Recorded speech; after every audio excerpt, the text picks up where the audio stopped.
এই সময়তে যে দুটি একজাতীয় পরিবার তারা কিভাবে সে মুনাফার পাহাড় তৈরি করেছেন, শুধু একটা তথ্য যদি একটু আমরা এটাকে মেলে ধরি সেখান থেকে পরিষ্কার হয়। যেমন আমরা এই সময়তে শুনি দুটি কর্পোরেট সংস্থা আদানি এবং আম্বানি, অক্সফাম যে আন্তর্জাতিক যে এরকম বিভিন্ন দেশের অর্থনীতি বা তার ইকোনমিক সাইন্স এগুলো নিয়ে যারা নানা চর্চা করে, মূল্যায়ন করে,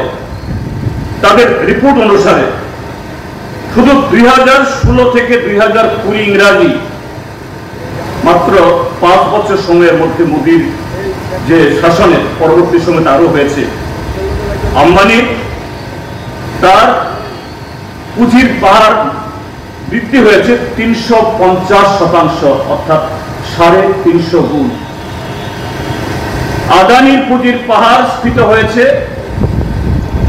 750%,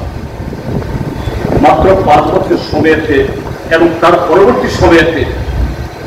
এই যে ডিমনিটাইজেশন